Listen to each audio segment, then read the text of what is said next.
Hey guys, I'm Ariel, and welcome to AO Mecha Live.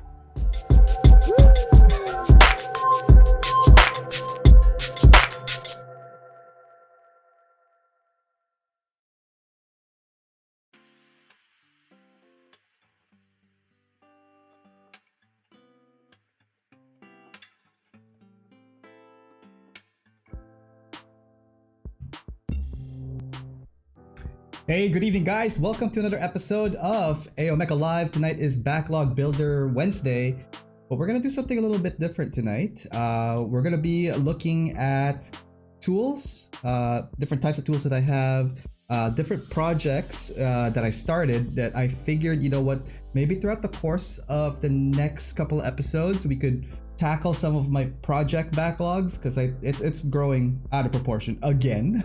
And hopefully we could produce something really cool throughout the series together. So I figured I'd take a couple of our projects here and show it to you guys. Also other materials, like I said, materials and tools and maybe some applications of like how to use them and whatnot. So if you guys are just tuning in, welcome to another, welcome to the show. And everybody on Twitch and YouTube, how are you guys doing tonight? Hopefully you guys are having a wonderful evening. Last Monday, holy cow, 4.5 hours of episode on Monday. That was crazy, but we did finish the PG RX 782. So this I think will be now the crowning jewel of the show. And I'm like, oh, look at the chest plates here. And how cool is it that the sword could light up really well. I dig that feature. The whole thing is amazing. If you guys are interested in getting this, I think there's a restock coming up. Check out USA Gundam store and don't forget to save when you use my discount code AOMecha10. Couple announcements this week. Friday, don't forget, April 16th, I will be doing a charity stream over at Plamo Weekenders on 7 p.m. to 9 p.m. That's my time slot. And this is for the research for Alzheimer's and you know, to raise awareness and raise funds for the research and hopefully the cure for it. So guys, don't forget to check that out this Friday. I won't be streaming on my channel, it'll be on their channel, but I don't know if I should double stream it with YouTube. We'll figure that part out in a bit. So here is stuff in front of my table. I don't even know where to begin, really. We're gonna get to the arena and we're gonna go through the whole stuff. Also, Friday and or Saturday, big announcement for me. Yeah, you're gonna have to wait till that because I'm super excited, but I do have big news for you guys on Friday or Saturday this coming week. And I'm just finalizing some stuff for that. Some changes are gonna happen, and yeah. So everybody that's watching, let's just say hi to them. Over on Twitch, I see Quinn. What else do I see there? Just Quinn. Hi, Quinn. And over at YouTube, I have Tom, I have Tetsu, and everybody else is just rolling in. Hi, Mom. Hi, Dad. If you guys are watching. I don't even know how we should start this, but again, this is gonna be a chill night tonight. I think we're just gonna be hanging out, talking. We'll work on some projects. Gonna be a laid-back night tonight, so sit back, relax, and let's get to it. I do have some stuff I want to show you. So why don't we go to the arena and do that? Let's go there now. Okay, so arena time. Oh, let me just adjust my mic here. You guys could hear me. And Skyer's here. Ooh, Skyers, how's it going? Yes, that beam saber looks good. Actually, thanks for reminding me. I don't want to keep it on the whole time, just because I think the battery's gonna die. So I don't want the battery dying on us for too long. Too short. Oh no, I can't even turn it off now. There we go. Oh, there you go. Okay, we're good. Yes, we're good. Okay, cool. Let's see. Right, so some of the tools I'm going to be using is this guy here. We're going to get to that. We're going to get to this guy here. It's from MadWorks. We're going to get to these guys, these pencils. I know, they're pencils. It's crazy. We're going to get to this guy here.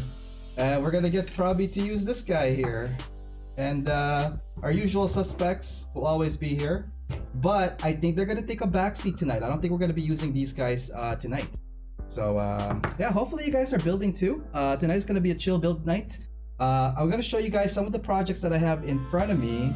And then I'm gonna go through some of these stuff here and maybe try out some stuff on the actual project so you could see how the tools interact and how they're used or how I would use them. I could be using them wrong, but we'll see. I'm gonna put these guys aside for a second. And lots more tools are coming our way, so fresh clean board. First off, this is a project I started for the epic build off for side 6. I haven't really progressed further than it is, and I wanted to finish it for the event, but I just ran out of time.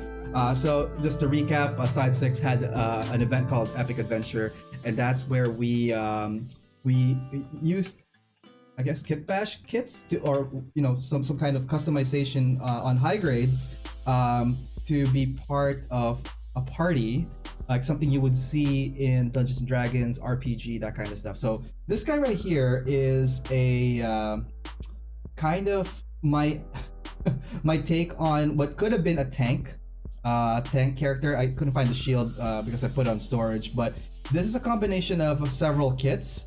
The main body and the head and all that stuff, this is from the rebake. Hang on. The rebake from Build Divers. That guy. And the actual rebake full city for the hands and the legs. Now, when I'm approaching design or kit bashing, a couple of things do come into play. Number one for me would be presence and silhouette first, because I think the visual impact, that's what excites me the most. When I look at this kit, I'm looking at it from afar first, like, okay, what is the first thing I'm gonna see? If I'm making it a tank, I want things to be like bulky, armored up, and then we're gonna go into the finer details, right? So this is a taller kit than the RX-78. I don't have an RX-78 aside from this guy right here, but it is a pretty tall tower. So if this is a measuring thing, this would be an average high grade would be like roughly here. So this is like maybe a head or a head and a half taller, and especially with this horn, it'll be way taller than it is. The sword itself here, this is from the Builder's Parts, I believe. This is from like the 24th century weapons pack. And it's pretty cool.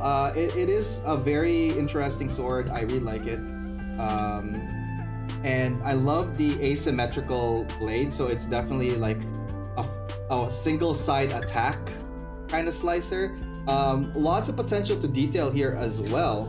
I could see like adding a little bit more holes, maybe a little bit more panel lining, but overall, like, what you get from this one is pretty good. So the kit itself, again, there were a couple of modifications here that I had to do. So for example, I'm just gonna try to flush it out. It is one of those like UC plugs, I guess, in here, because the body itself is based on the rebake. Oh no, the Gabaldi, sorry. And this is surprisingly fits the IBO arm, but I had to make a modification, and I can't even take it out. I had to slice open a little bit more of this part here, just because this thing here would not have fit. So there was a little bit of like fidgeting around, but then once I got this piece to connect, it's almost fairly easy for this part to put together and come together as well. Now I don't have the backpack on this right now, but ideally it would have had the full city backpack on it. Let's see, over the chat, let's see what's going on here. I was checking out the other live stream earlier today from Amila. Okay, this should be fun. Yes, welcome guys. Hey level grinders, welcome back. From Tom Big Sword, yep. And by the way, are you a fan of Zoids? Yes, I am a fan of Zoids. I did not follow the series as well as I did the model kits, but I would love to get my hands on the Liger Zero and Panzer when they ever become available again, because I think they're back order or in reprint right now. Over on Twitch, we have Skyers here. I'm going to start building at 9. Nice. Yeah. So you're working on, if you guys don't know, Zacharellis has a contest with USA Gundam Store. It's called Clean versus Weathered.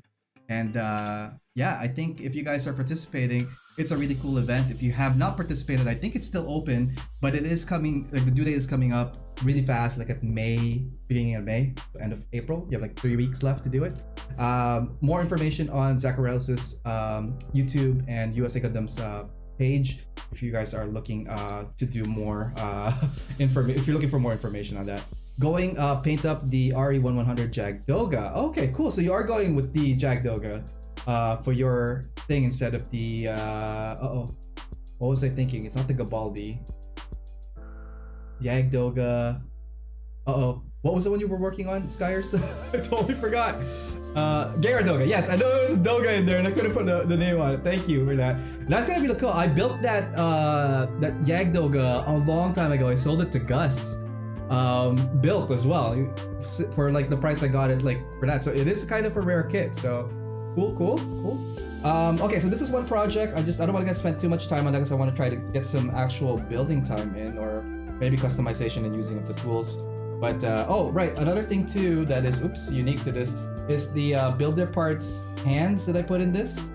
So there's like I think 3 different sizes of hands that you could use from that set. And the cool thing about that one, it has like a nice like swivel kind of like effect to it, so you could get some good range, dynamic range with your hands and posture, like if you want to hold the shield a little bit closer like this, and I don't know, lifts and stuff. So overall, if you get your hands on some builder parts, they definitely help level up the game, especially with kit bashing.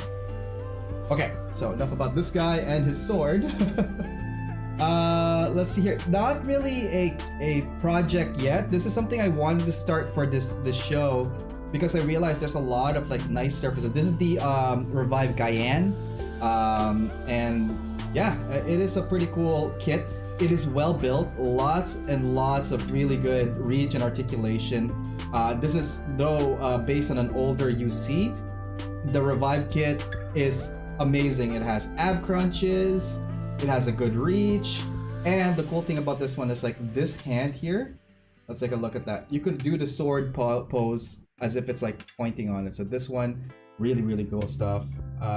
So this is gonna be a future project that I want to do as a knight, but I think it's just gonna be like detail up. We're gonna like maybe do some panel lining and all that stuff to it. So this one here will be, I don't know, I want to say a practice, but definitely a heavy paneled panel line detail up kit. I'm gonna try to stay true to the form of the kit itself. Another thing to note on the shield, it has this really cool gimmick where I think it pops up and oh wait, I did it wrong. Of course I did it wrong. It's supposed to stay holstered on the arm, and see how it like pops up like that. It can do a front hold like this, which is pretty cool. Like you could do a punch, like a falcon punch kind of thing to it, which is nice. I think it's really cool. The sword itself, though it looks straight, it's not. There actually is a curvature to it, slightly bent. Unlike the master grade, the older master grade, this does not light up, but I'm pretty sure you could wire it up. If Mike Silbor is on the line here, I'm sure he could wire this thing up real nice. So that's one other project. The other one that I have been kind of going on back and forth is this guy here. This is the, let's zoom in a little bit. Can we do that? Yes. This is the Tyran from the Gundam 00 series. Season 1, these were like the Zaku-esque fathers that you would see in Gundam 00. Let's see here. Oops, there's a couple of comments here. Love Grinders, when would be the next Side 6 contest? I would love to participate in the next one. So we are looking at that for a summer. So we're putting still that information together. I think everybody is still kind of like working towards the clean versus weathered right now, but we'll definitely have some events lined up for sure. Tell you what, we should ask the admin team and see where we're at for that. But yes, there will be some new one this year for sure. I was watching the Mugen Liger build. Amelia is a small content creator from Jersey. Oh, okay, cool. And he was streaming in the afternoon, which is kind of odd. Oh, I wouldn't know. I'm at work. Let's see here. Tetsu is saying, I was trying to find a mechanism video in which you were invited to, but I couldn't find it. I've been in like a couple of them. I actually, oh my god, sorry guys. I've been invited to a lot of the Friday ones. It's just like there's a big conflict on my schedule just because like Friday night I tend to have other stuff lined up. So I'll try to get back into mechanism at some point and hang out with those guys as well. Not sure if it was the latest mechanism. No, it wasn't that. I've seen Mike Silbor's work and he did so many IBO LEDs and I'm a big fan of that. Yeah, he's awesome, isn't he? Yeah, maybe we should try to get him to the show. Maybe do a spotlight on his LED. That guy is a machine. All right, let's take a look at the Tyran real quick. So it's stock right now. The only thing really that I added to this one are a couple of details up.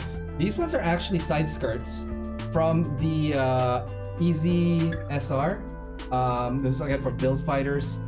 I also added some MSG, mobile suit gear something.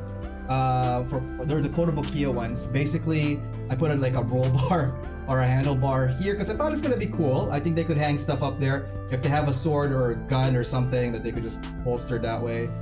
Totally impeding putting this gun onto that completely, but it is what it is. On the side here, I have a couple of the ammo packs from the Origins bazooka. And reason why I put it there because like I in my head I'm thinking that they would be like rocket pods rather than ammo pods because I think if I cut that nibs off here, spray some kind of stuff in there. Again, a lot more detail that I want to add in here because there's a lot of surfaces here that we could definitely touch. Like the chest area here, lots of cool stuff could be added there. Definitely the crotch area and front plate. The side here has a lot of surfaces that I think we could draw some detail up for. And at the back here, lots and lots of like surfaces. Like big boys like this are fun to work with just because there's a lot of surfaces here that you could manipulate or work on and detail up even further. What else did I do for this one? These turrets up here, actually I could probably take that out. It's not even secure and I could take the whole thing apart because it's very loose right now. I drilled a hole on the top. I don't know if you guys could see that, but I had to use some blue tack because apparently this peg hole is not 3 millimeters. It was something else. So when I did the hole, it was too big, and then I had to secure it with like some blue tack for now.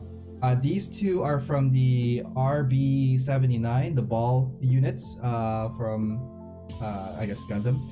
Hey Riot, welcome. How are you doing? Let's see here. Oh, a couple of more people joined the YouTube chat. How's it going, guys? From Tom, I bought some Pico LED and hope to try putting them in my kits. Oh, that's awesome. Xiao Yang, hi Xiao, how's it going? Hi Ariel. Will you do a EG Gundam unopened bag assembly challenge? Yes, I could totally do that. You know, it's funny, I have one in storage. I could totally pull that up and do it right now if you wanted to. I was kind of saving that.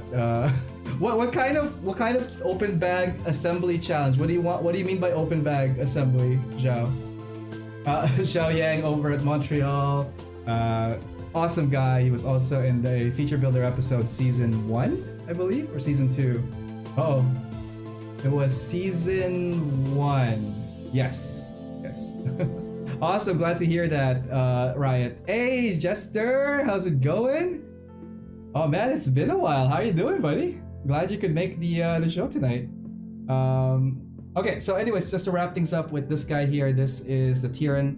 I think I added some more stuff to it, or else. All right, on the top of the shoulder here, I added like just some stuff there, and I just glued it. Nothing crazy yet. Assemble the kit without opening the bag. Is that possible? I don't even know if that's possible, man.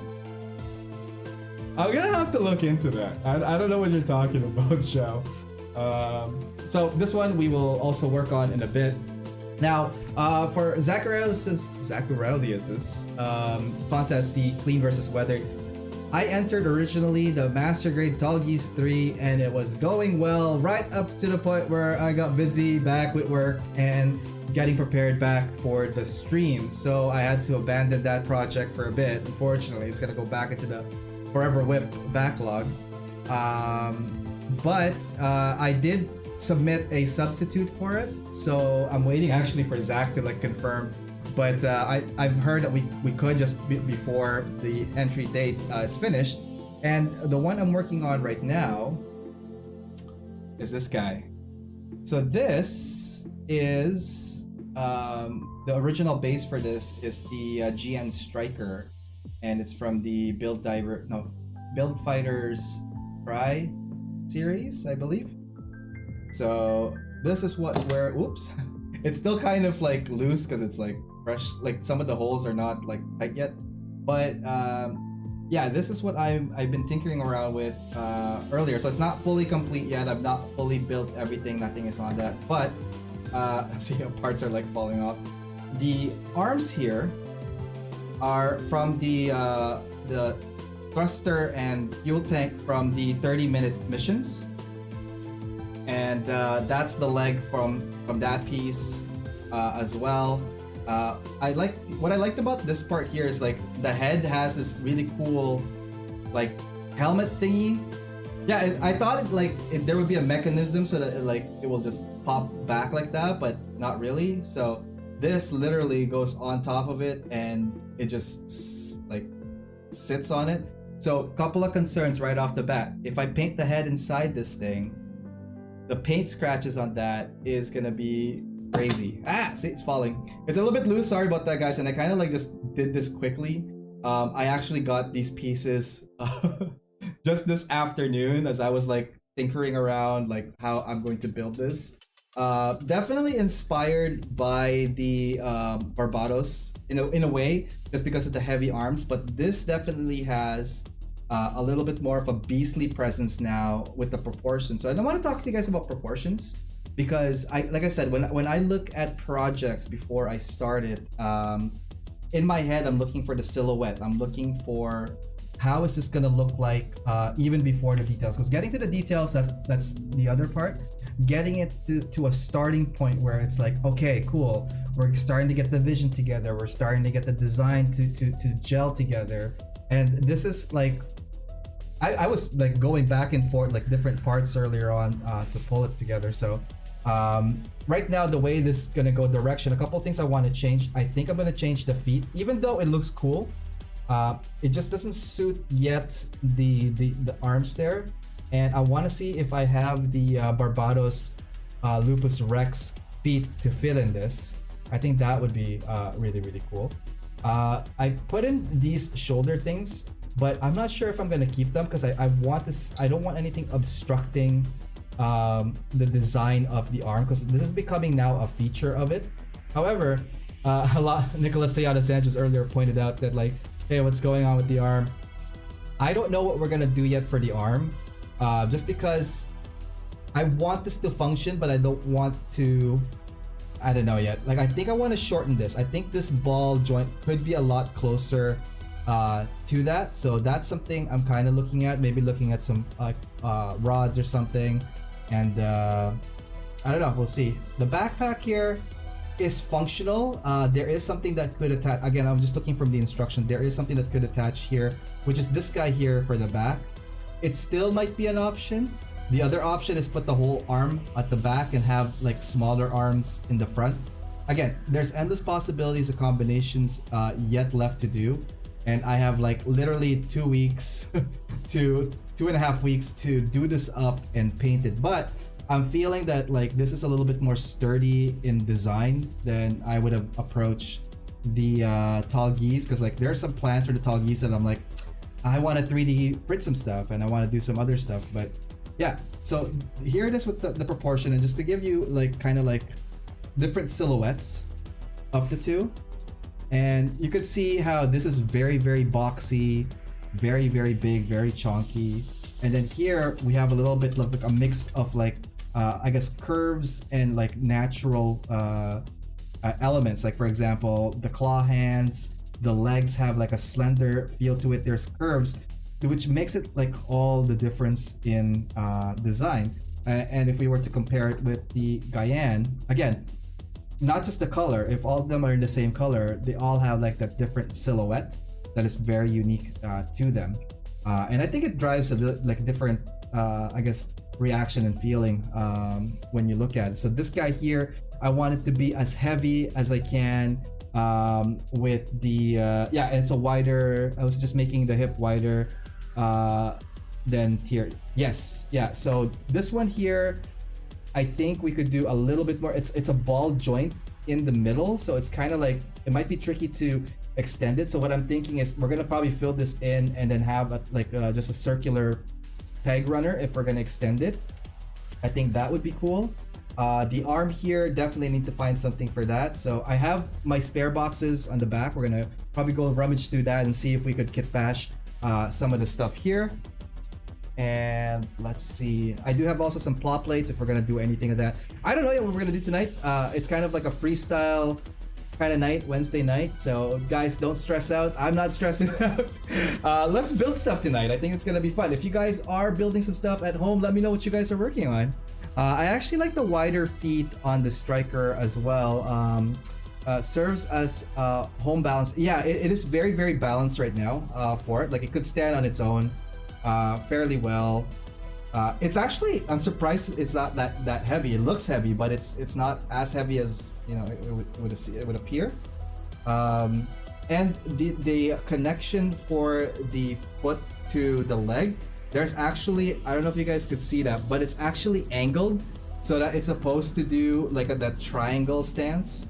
I don't know about articulation. I think so far nothing is hindered because again, I don't have the armor yet for the arm, so it's kind of like it's still available and open. And from the side, if we're looking at it from this side, it's really cool. Like 360 wise, it's definitely becoming a unique look for it. So we're gonna see if we could add some more parts to that. I'm gonna put the Tyrian back. I know I put the Tyrian as the main image, but it's gonna be one of those roulette things that we're gonna work on. Let's see here. Oh, some stuff that I saw. I found one of my oldest nippers ever. This is definitely more than 10 years old, and I don't use this as a primary anymore because like the blades are all like done already. I don't know if you can see that. Like it's done. So this is what I use to like chop or break plastics with. It's almost like a dirty pliers, if anything. Then I remember upgrading to this guy here because I bought the exact same one because I thought it was really cool at the time, and the blade was still sharp. It's still sharp, but it doesn't cut as well as the God Hand nippers. This guy here is like primo steel. But I do need a new one because I just noticed that there's a chip on the tip of that. See that? Ooh, I know. So a new God Hand will be acquired probably for next week. So we'll see. And then I've been using lately. Do I have it here even? Yeah, the USA Gundam nipper. Now this thing feels heavy. That's the only thing. It feels. It does the job. It cuts fairly nice. Not as clean as the God Hand, but it's very close. I think between this and the God Hand, I think we could survive another while, but I'm gonna have to rely on these two next. But yeah, so if you guys ever started and have seen this is flush cutters for electronics. These are definitely wire cutters. Let's go over to YouTube. What's going on there? Hi Ariel, would you do EG Gundam unopened bag assembly? Oh yeah, see, I want to try that. Yeah, Korean streamer did it. I trust you. You should have EA Spuds on your spotlight. I definitely am down to watch it as well as McDio's interview. Yes, yeah, we could totally get those things set up. I have to talk to McDio, man, and see what he's saying. If you haven't introduced yet. No, I have not yet. Let's see here. Level grinders. Speaking of nippers, my new Despia came in. Oh man, what a difference compared to the cheaper brands. Yeah, I have not gotten a Despia yet. I've been meaning to get one and try it out because I think between the two, and I also want to get the what is it? The Tamiya nippers. I think those brands are pretty cool. So I want to see which one of the three or the four it's gonna take the high seat on this one. So tonight I think we are gonna go through some more of my tools. I guess I just go through a little bit more. Earlier on I did mention these guys here. So these are my pencils, and in combination with what I do with the pencil, I want to show you guys this little hack. Well, not really hack, it's really just I took a whole bunch of sheet of papers and folded it in half and took a SWAT rip. Now you're asking, well, why did he do that, right? Couple of reasons. Number one, I used to draft like manually as training for school and for work, right up to now I still do sketches and all that stuff. Now, these guys here are what is known as mechanical pencils. You've probably seen them in stores. These ones are Steedler brand, and they're Mars Micro, and they're like a lot of stuff. They are also have gauges. So this one right here is a 0.5 millimeter and 0.9 millimeter. So that means the lead inside here, you guys could see that, is 0.5 on this one here, and this guy here is 0.9. Very heavy, right? It doesn't matter which of the two I use. I could get this to almost the same line type by using this guy here. Now, Randy, is it 9 too thick for sketches? Absolutely, but it depends how you use it. So usually, before I draw anything, I do a little thing like this where I can get it to a fine, smooth line like that. And this is a 0.5. Now, let's go take a look at what I just did. You can see that. So this is a very thin hairline on this one. Now the reason why I have this sheet is so I could sand it down when I'm just gonna draw the pencil. Hang on, let's see if I could get that zoomed in. Okay, so pencil, right? This is a section view of it. This is the lead coming down. Every time you click this button, this lead comes down this way. Now, when I slice this way, the lead, I want it to do a sharp, almost point like that. So that this is the tip that I use to draw. Very fine line. It is very, very cool to use these guys here. So sometimes panel line. If it's light enough, I usually go in there and just panel line with pencil, and no one could tell the difference. Let's see here. Similar to the 0.9. So the 0.9, if you rub it and sand it down, you could get to a nice point as well. But this is an HB, so it's a little bit darker. Now the reason why I'm pointing out these guys here, this is what I use to draw onto the plastic, the design I want, and then put tape on top of that. I was scrambling right now, and I couldn't find for the life of me the my masking tape because I wanted to show you guys. But I do have. Let's see. Do I have the tape here? I have the refills. Oh, there's one. Okay. Let's talk tape real quick. So sometimes I don't want to rub the pen out, and I want it to be permanent. So I'm just gonna do this, for example. Sometimes I would go and use like tape, something that's like transparent or whatever, put it directly onto the plastic or whatever, and draw directly onto it, so that I don't damage the plastic. And then I would actually use the Dymo tape directly on the tape here and just like go through it. You got to use a very, very thin tape for that. The Tamiya yellow are very good for it. So just a heads up. Sometimes, so these are just talking about some of the stuff that I tend to use. Not always, but most of the time I just go ahead and, you know, for example, panel lining this guy here. Oh my god, wow, this is a little closer right here. Sometimes I'll think of a design that would help add more visual interest to it, and typically I try to connect it with like angles and stuff. There's like lots of tutorials out there for you guys to test out, but for me, sometimes I would just directly draw on the actual plastic what you know, what I would want it to be. Like, say I want a dot here, a little bit of that there, going cut across. This scene line's definitely gonna go, or like add another line here, for example, stuff like that. So these pencils are pretty good, and I usually try to keep them like fairly sharp. so that it's a nice line that I could, it doesn't take up too much, it doesn't smudge onto it, that kind of thing. You're talking about scribing. Eventually, yes. So it's leading to that. I'm just kind of like talking about the type of tools that will lead into scribing, Quinn. Let's see here. But I also use like the pencil. For me, I use it both for like guideline and also sometimes for panel lining. And when I panel line, I just like I would literally go in here and panel line it all.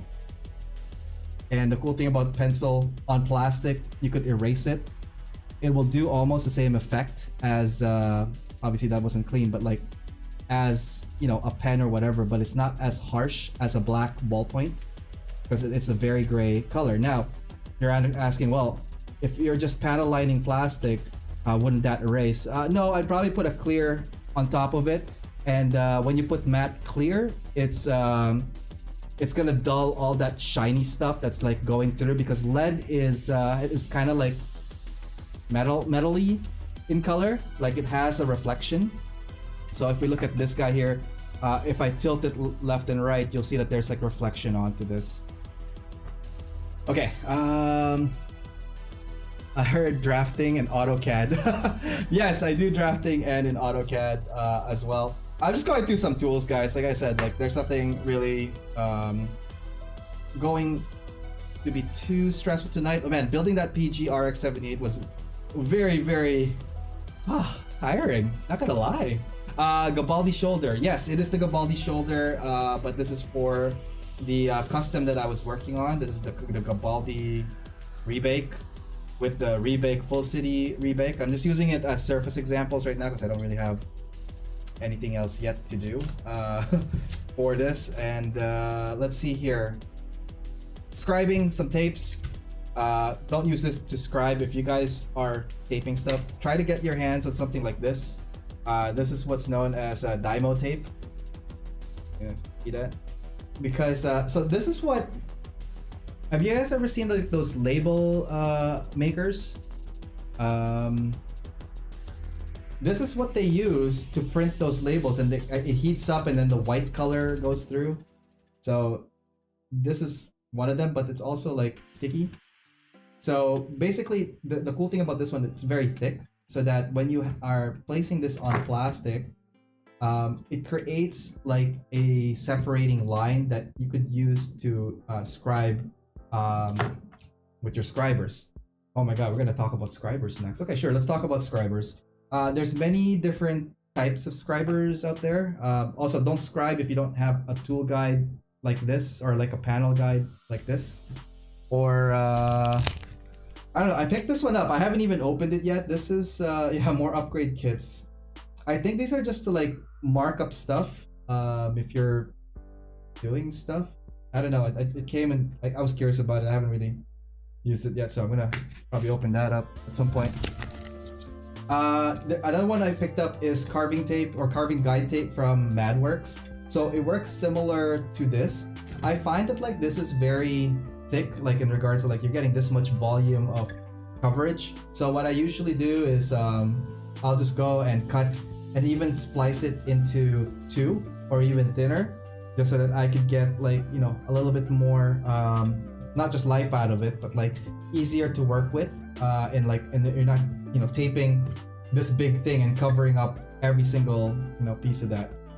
So this one here is yeah, pretty good. I haven't used this yet. It's still kind of unopened, and we'll get to that in a sec. Now, different types of I guess scribing tools. Let's talk about scribing tools. You guys have probably heard of MadWorks. You've probably heard of BMC. You've probably seen what's it called? Who was it? The one that just had like a nice one that came out. Not MadWorks. It was a different company.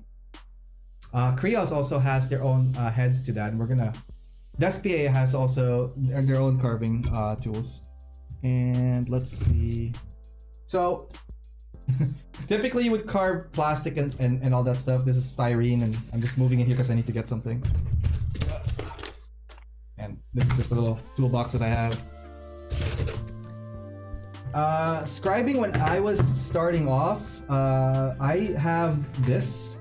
because I didn't know what gauges were and all that stuff, and like thickness of panel lines and stuff. So if you guys have seen this in your stores, this right here is by Tamiya, and it's called Tamiya Plastic Scriber. This has been a while. It's been in my collection for quite some time. Stop that USAG stickers on that box toolbox. Yeah, I should. The thing is, I don't think they would fit. Like, a sticker is like this big already onto it, so I don't know if that's gonna fit fairly well on it. So this guy right here is the Tamiya Scriber, and basically the idea of this is you scribe, right? And that's where that's why I was gonna do this guy here. I'm gonna scribe without the guideline. Actually, I should do a guideline.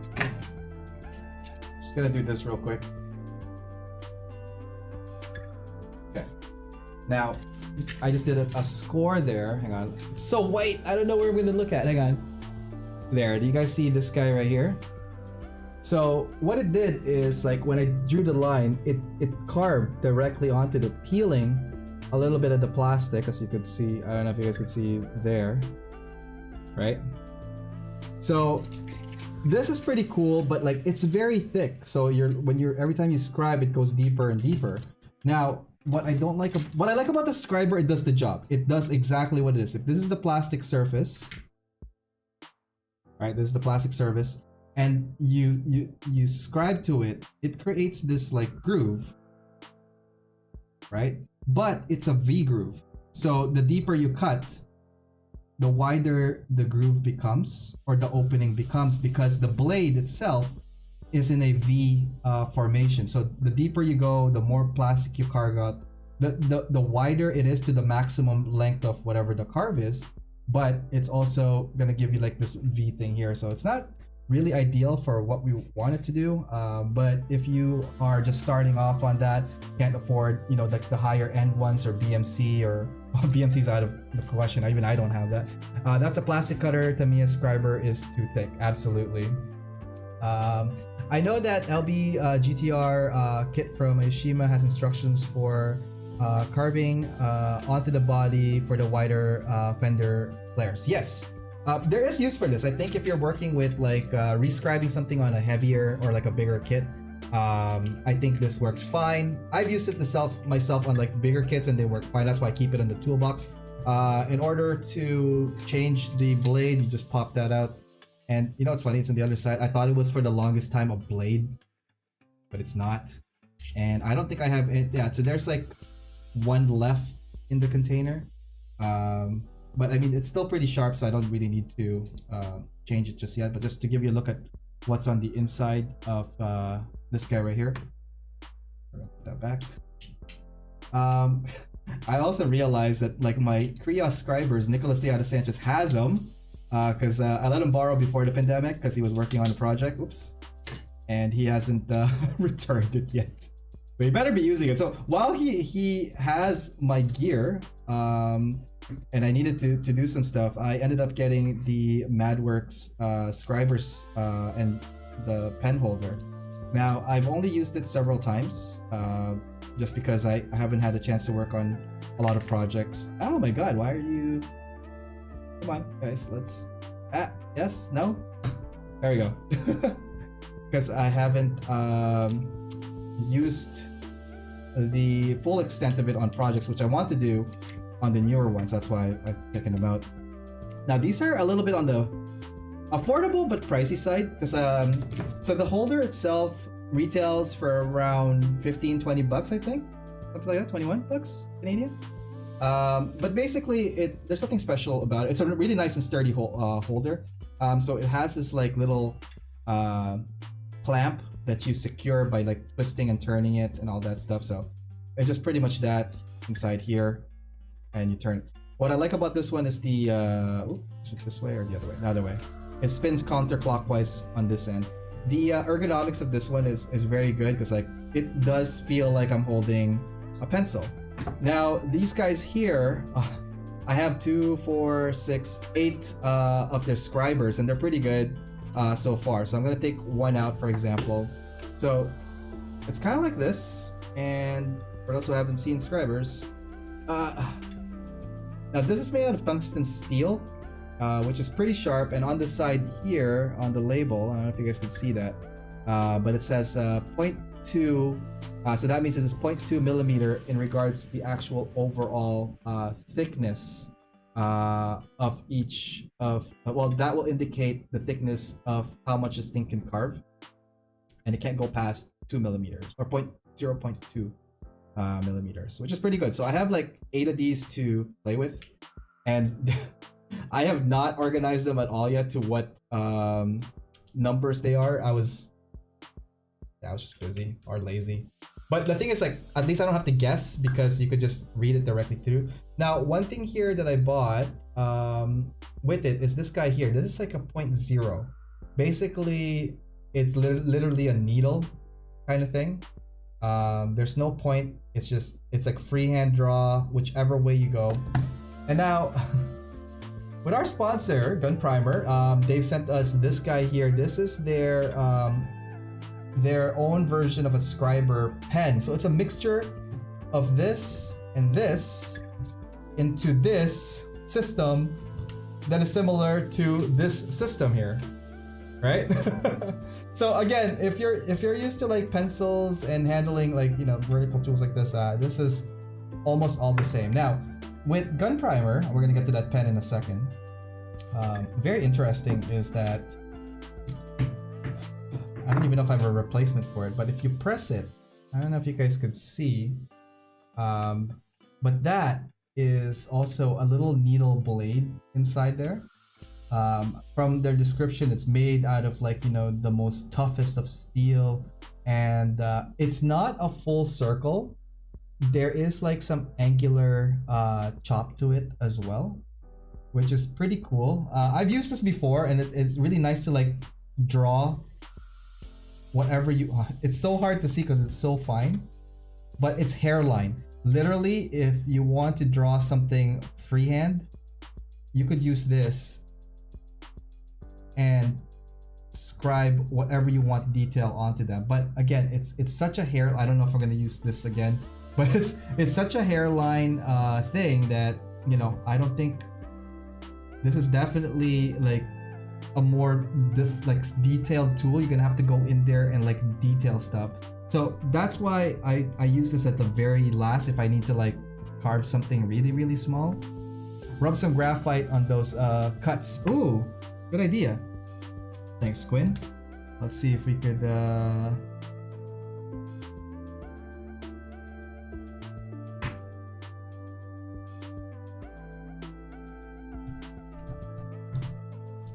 look at you. That's why we have an artist on the show. Okay, let's see if that picks up.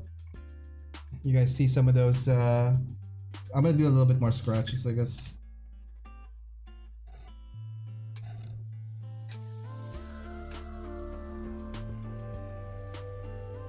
Kind of hard to see, right? Sorry about that, guys. But again, very, very needle point on this one. And you don't want to extend too far. They actually recommend to maximum of 3.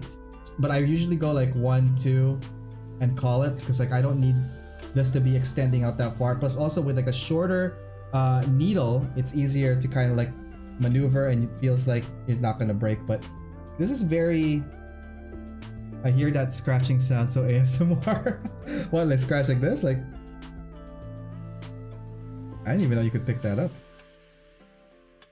So again, everything here has its own kind of like function. So Gun Primer, if you're interested in checking this out, you do save 10% off and use my discount code AOMECHA10. Yeah, I would definitely recommend this for detailing. Really nice. Now this guy here, I'm just gonna finish off like what I'm talking about. So basically, when you take one of these heads out and you use the holder for it, basically you're gonna take this guy out and oops, counterclockwise, right? To and insert. And obviously you don't want it to be like all the way out like that, because then you lose, you know, you have a little bit more wobble. Somewhere around here, I'd say, you'll get a little bit more control, as if you're like, you know, you're really close to it. And then that's when we would use, like, you know, the Dymo tape. Let's see if I could cut this.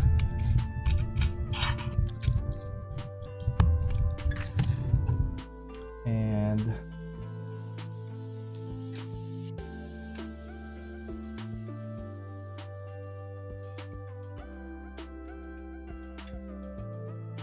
oh my god, can I get it with my nail? Sometimes it's very, very thin that I can't just scratch it with my nail.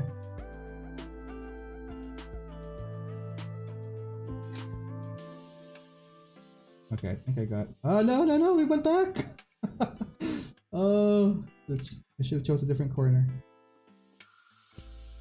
Okay, here we go. So the idea with this Dymo tape, again, it's a sticky tape.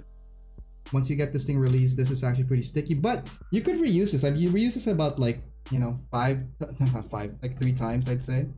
So you would put this on your kit, however design you will do. And say for this one here, for this example, we are using 0.2. And let's see. I don't know if you guys could see that. We're gonna draw a line somewhere here. And the idea is that you would go in here, make sure that the edge catches.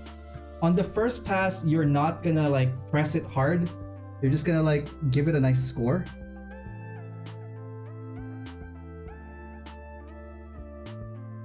And then after that, you could then 2, 3, one way. And I usually reverse it because like you're pulling with all that weight in one side. So I did 3 one way, and the next one here.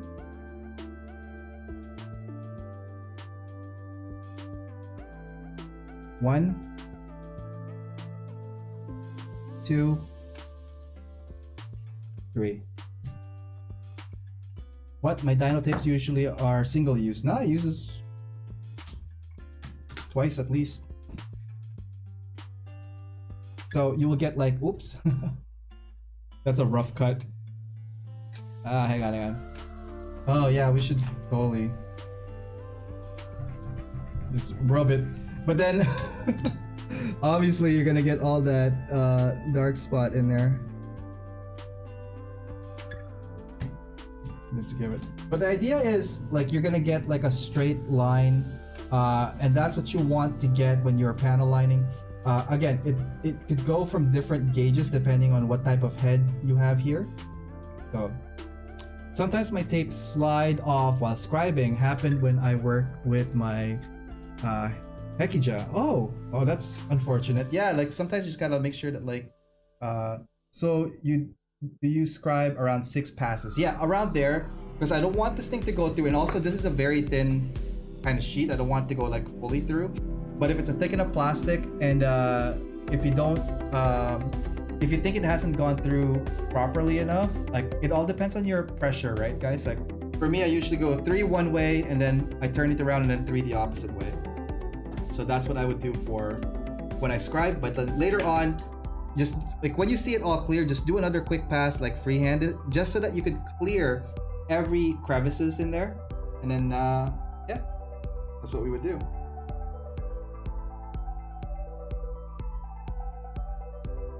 Take that out. Always take care of your tools, guys. It's very, very important that you guys really take care of your tools, because like these are what what will help you in the long run if you take care of it. So usually I just put it back into its holster, and there you go.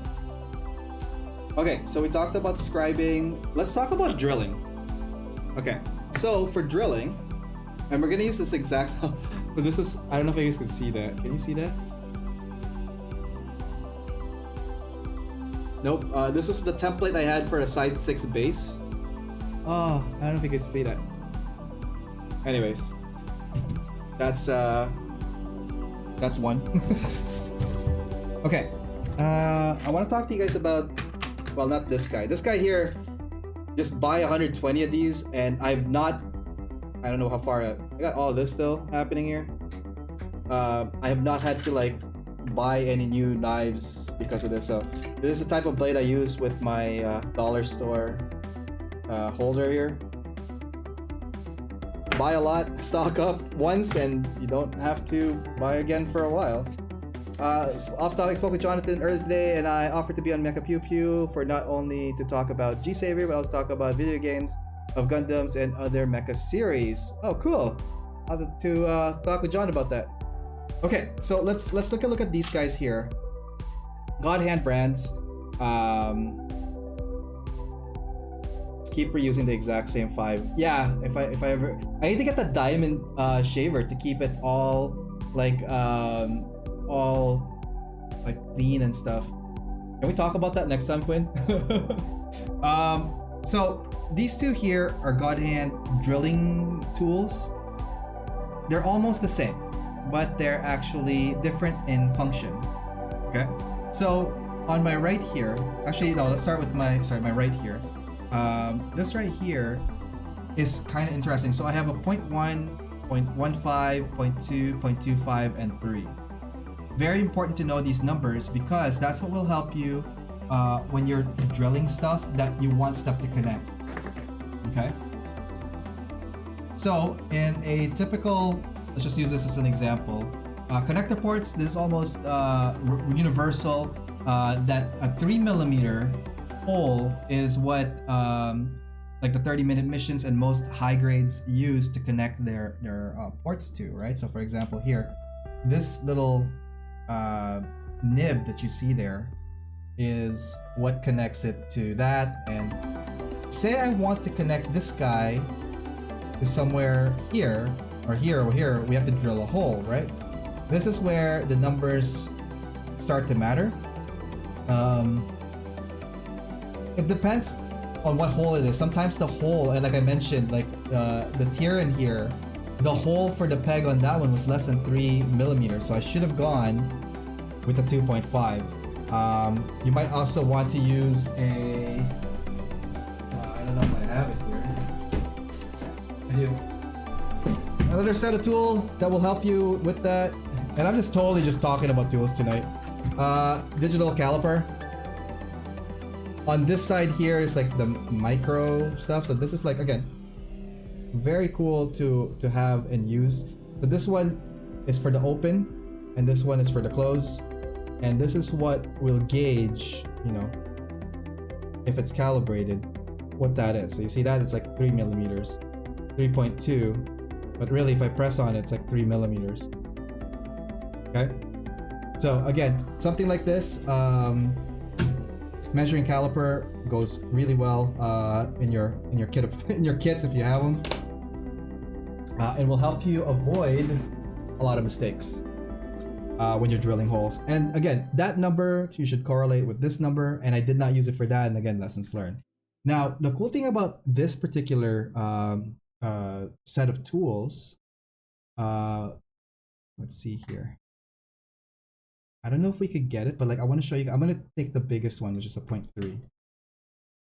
And let's see. Can you guys see the tip of that? Okay, here. On the tip of that, there's a metal dot, like a metal rod sticking out. See that? I don't know if you guys could see it. Let me know if you can. Okay. So this is pretty cool. In order for you to use this, it's kind of like a vice method where you need something to spin this and crank it up.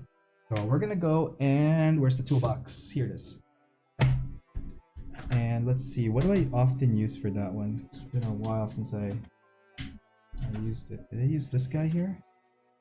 That's a pin vise, and that's not what we're gonna use for tonight. That's a different story and a half altogether, guys. There's just some small oh, what are you guys talking about? Carbide sharpening tools that are nice and speedy. So here I'm using the bigger, so that if you've not seen this before, this is one of those spinny tool things you use to manually drill stuff. The top here spins, but usually this is what holds it down, and that gives you like a nice leverage, and then you would just like spin the bottom of it. You guys have not seen this yet. Okay, then to start building. Nice. Okay, so for this one here, I'm just using like the pop big one in here, and then boom. So now I have like this heavy hitter of spinning tool thing. Sanding stones can reshape the blade. A jig with those is really fun. Okay, so as I mentioned, if you guys can see that there's like a little dot. The cool thing about this one, I should get a part to drill. All right, let's open up one of these guys here. Do we have anything to sacrifice? What can we sacrifice in this box? I almost feel like... Here, you look like we could sacrifice you. Okay, let's do that. Okay, so there's a little dot there, and usually if you're very meticulous about what you want to do, you could go ahead and like place a dot somewhere. So for example, I'm gonna put a dot roughly somewhere there. You guys can see that, right? And I'm going to drill a hole so that this thing could fit into that. I don't know if it's deep enough to connect. Yeah, it should be deep enough. Now the cool thing about this particular God Hand drill is that it does have that little dot, so you could find your marker, place it there, and actually press onto it. Now it's locked on. I don't know if we could I can't zoom in angle. Alright, there we go. More or less. And so just start spinning. And that little dot... Oh, that was a lot quicker than I thought. Before I get all the way in, I just want to show you guys what it looks like. If we could get that to... Okay, here. See how there's a little dot in the middle? So for example, you want to stop halfway and you're like, oh crap, is it correct? That's a way to check it. And if you lose like your grip for some reason, you could always put it back where the whole dot went, and you'll be able to continue drilling. Right? So, have we gone through yet? No. The idea is we're gonna go through this guy here, and I don't want to just go through and then break the table below, but it'll eat plastic really fast. Again, still very, very slow and meticulous. Sorry, 1 second here. Oh, lots of plastic happening. Sorry, guys. See if we can get right through there.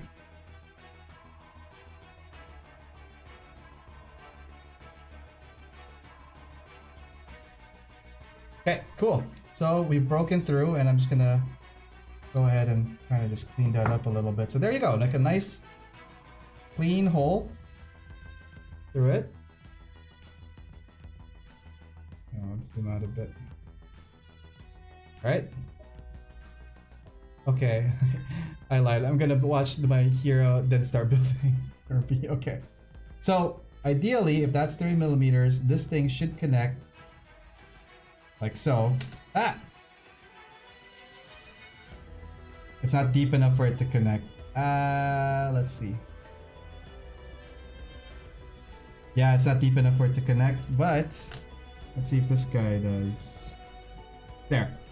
So ideally, if you have a longer rod, you can connect it there, and there you go. Like a 3mm thing would just stick to it, and that's what these guys are for. The drilling part of this. So the thing though, like you will probably see this as well, and this one is to make the hole clean. I think that's the only time that I would actually use this. So let's do that again. Ooh, lots of dirty stuff here. Let's wipe these guys out and throw it in the garbage can.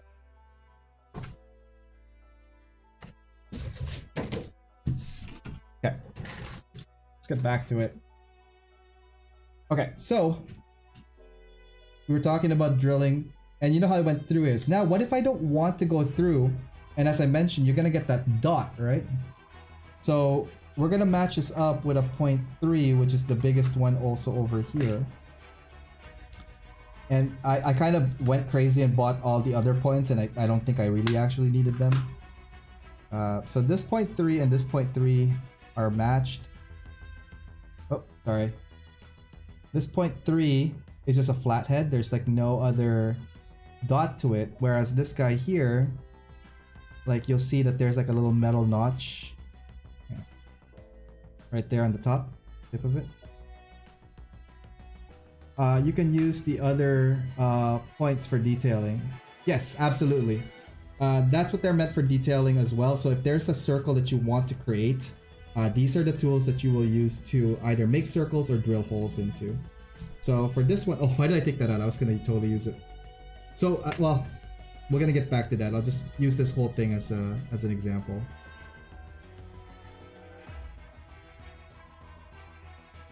Okay. So the tricky part about this is that there's no... Yeah, can you do that? Like there's no guideline for it, so it's kind of hard to get it started and stay in place, right? I tried getting it started and it just did that. Like it just went all over the place. And I'll try it again here. And I'm trying my... See how it's like dancing and it's not doing the right thing there? So yeah, like this to me is more of a finisher. So what I usually do if that's in this scenario, and that's why stupid me bought, well not stupid me, smart me bought 2 of these, is that we start off the drill with this and then we finish it off with the other one. Hydrate! Oh, that's our first hydrate tonight. Thank you so much, Ranny. 1 second.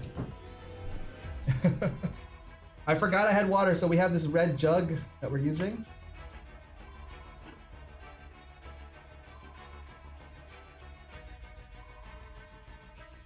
Oh, there we go, some water in me. I see the Side 6 logo there, yes! So this was originally the base I was gonna use for the Epic build-off.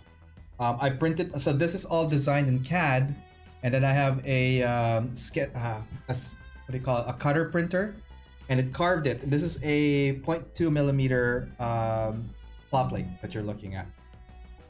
Okay, so the idea is, just going back to this one, we're gonna start off with this guy here with that pointy thing.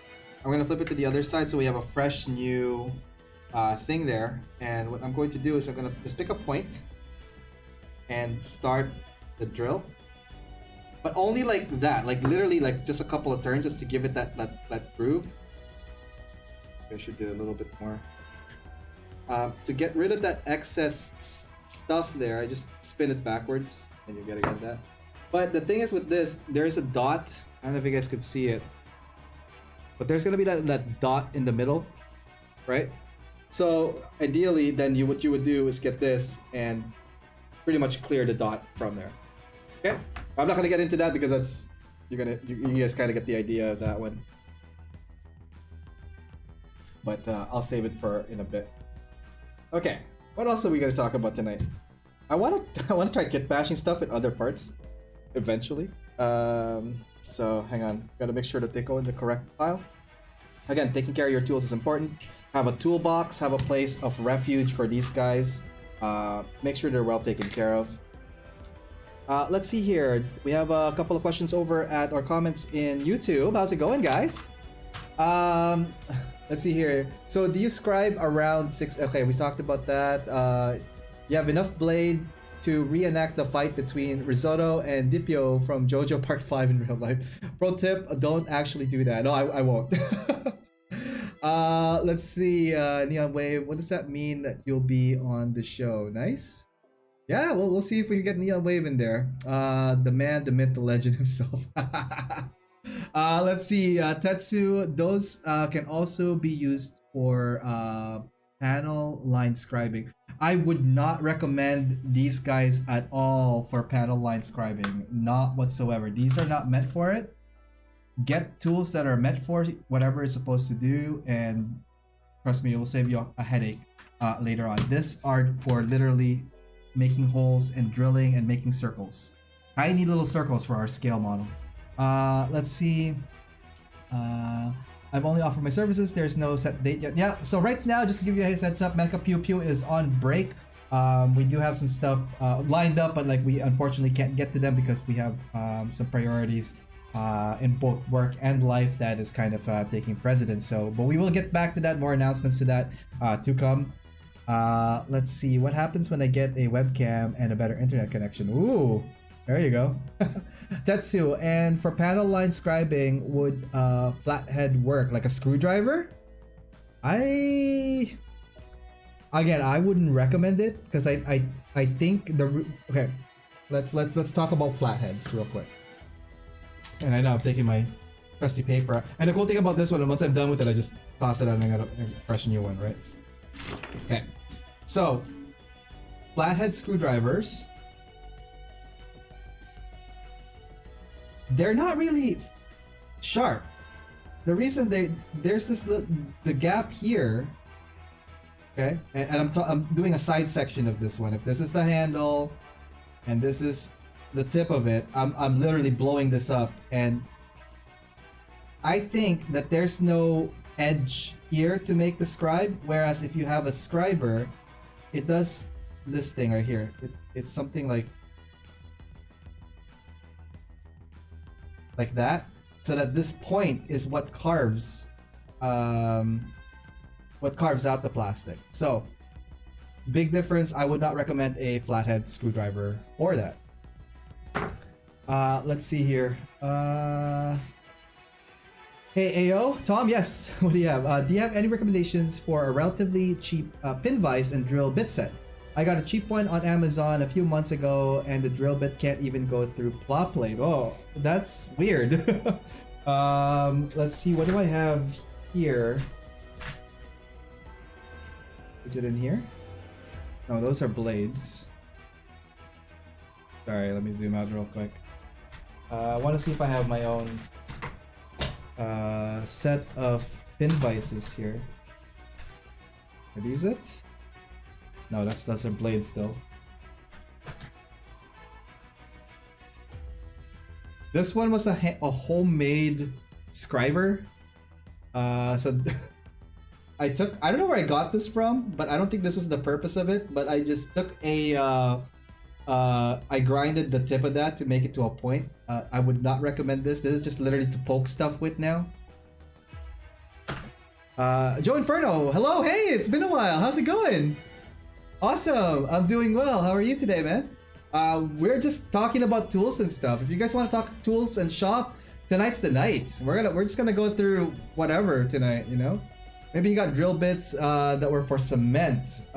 Maybe I'm just trying to find where my pin vise pins are, and I don't see them here.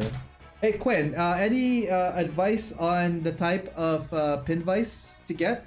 Because like the one I was just using, I don't even know where I put it now. It's somewhere here on the table. And the workstation got like crowded real fast, eh? But that's cool. That means we're busy. I could have sworn it was in here. See this? Are there any stuff here? Nope, nope, nope. And they're just drill bits and knives. Maybe. They don't typically go that small though. Yeah, like what are you trying to pin? Yeah, it's definitely a shank. For me, I would go to like a hobby store and actually get a pin vise from the hobby store. Wouldn't that now be a shiv? Yeah, it's a shiv. Absolutely. Joe Inferno, I'm doing well. Work has to be busy, but working on Gunpla when I can. So the usual, guys. Yeah, I mean, everybody here could relate with that, I think. Guys on the chat, I'm sure everybody has like, you know, stuff like work and life happening, and you know, we just hang out on Mondays and Wednesdays here and just chat for a bit, you know. So yeah, well, you're more than welcome to. What's on your mind? What kind of gunpla have you been building? I got one from China, AliExpress, for the pin vices. Crap, now I feel like I'm naked without my pin vices. I don't know where they are. Are these it? I think they're just pokey thingies. No, I don't think those are it. Oh man, I'm at a loss for words. Sorry about that. So I have this as well that I use for stuff, but I default to this guy here just because there's like that extra torque and movement on this. I'm kit bashing a tequila Gundam. Orale! Kit bashing a tequila. Wait, what's your base for that? Hand drill. There you go. Mandrill. We're gonna get some mandrills in here. Here, I'll show you guys my my little toolbox so you guys kind of like see what's inside the toolbox most of the time. I have well, that's plastic. I don't know. I have like all sorts of stuff here. Markers, a sanding tool, a saw blade. This one is really cool, actually. If you guys are thinking of chopping big plastics, you gotta get one of these hand saws. This thing here eats plastic like no tomorrow and could cut through really thick plastics with this. So when you get a chance, if you're looking for big projects and whatnot, I mean, don't cut wood with this. I don't think it's recommended. Definitely plastic use is fine. This one is a good tool. I'll put that, I don't know what it was there. Lighter. Not to burn stuff, but like this is actually pretty good if you want to bend plastic. I don't want to do one now because like it's pretty close to the camera and it might go off. This is still part of the... Oh, there's a pin vise. So I use something like this. And there's like a drill. And I would use like a paperclip size thing like this to pin it. So hopefully that works. Let's see here, Tetsu, taking a break is always good though. Good to refresh. Yeah, Joe, it's always good to take a refresh, man. It's all good. If you're looking for just bits, Lee Valley or any high-end carpentry store has a huge range of high-quality bits and all sizes. Let's see here. Not one kit for a base. Oh, okay, it's a mix. Nice, nice. Then I also bought a 3mm drill bit for wood. From the hardware. Definitely circumference is bigger than 3mm. Yeah, sometimes I would lean on the... Okay, so let's just go through the tour and I'm going to talk to you guys about like the sizes of those ones and how sometimes it can be very, very misleading. I have a tiny ruler here and I like these metal rulers because they're very sturdy on the edge. You could put a knife in there and it won't like eat up the plastic. Having this grit here helps it to like secure down on surfaces and cut. So this one is good to have on your tools. I have some grinding thingies here. So these are not meant for plastic per se, but like I was putting together a miniature that's made out of like, I think pewter or some kind of metal. And this, oh my god, eats out those nubs really, really well. So I'm glad I had these guys here. Let's see here, just more pens that I have not opened yet because reasons. There's even a price tag onto it. More pens, nothing too crazy. Now here, this box is interesting. I'll show you guys what this box right here is. If I could open it. Can I open it? Yeah. These are magnets. And they're good. They're good for like holding little tiny pieces, and you could also drill holes to like, I think these are like 2mm. Oh no, they're trying to get out. They're trying to get up. They're trying to get up. Put them back in there. Magnets are good if you want to put like two small pieces together. Quick attach, detach, really good stuff. And then just a whole bunch of like handmade popsicle stick sanders. So I think they're in different grits. I think this one is 400, 600, 800. And I usually just cycle through them. It's cheaper to buy the paper and make these than buying the sponges. I mean, it's good to have the sponges, but they don't last as long and they're quite pricey. So anyways, stuff like that. I usually put my pencils in there too, so we're not gonna probably use it for the rest of the night. Yeah. So that is my mini toolbox that I sometimes use and store stuff in. I usually just, by default, I just usually have like my god hand and my cutter out. So that's basically what I do and use. What else do we want to talk about? I want to talk about something really, really cool, and I eventually want to use it on the next Whip Wednesday. So Wednesdays, I think I don't know if it's every week, but definitely every other week. We should have a Whip Wednesday. Let's talk about tools. Let's talk about process. Let's talk about design kind of thing. Kind of like today. Take a good break from snap building stuff. It's like I love snap building, but it's also fun to just chat about tools, right? I don't know what kind of tools I want to show you guys next, but definitely this guy. And we're gonna get to that. We're gonna get to that real quick. However, we do have to talk with you guys for a bit. I want to say hi to everybody that's tuning in tonight. It is a Wednesday night. It is Whip Wednesday here at AO Mecha Live, where tonight we're just gonna be talking about like work in progress, some tools, some processes. It's gonna be more of a chat night tonight than it is like snap building. Hopefully you guys are, you know, somewhat entertained, educated, interested, and hopefully learning some stuff on this. And if you have any questions or want to see any of the tools used, let me know and we'll try to put them on use live so you guys can ask your questions. Okay, anyways, we're gonna do a quick break because I haven't done that yet. I'm gonna run over there real quick and grab something, and we're gonna get back and look at this this tool next. All right, stay right back. Hey guys, thanks for tuning in to the stream, and hopefully you guys are enjoying the show so far. I just want to let you guys know about an amazing online community that I'm part of, and it's called Side 6. Here, you will find like-minded modelers and hobbyists who enjoy the mecha and gunpla genre.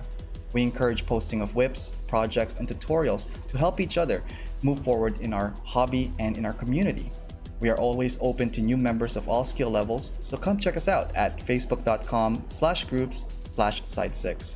We also have an Instagram where we feature members' works, and you can find that at instagram.com/side6_mecha. For all new club information, resources, and news, you could check out our website at www.side6.club. All right, let's get back to the show and see what's going on there. All right, welcome back, guys. It's Monday. No, it's Monday. It's Wednesday here at AO Mecha Live. Oh my God, I've been busy.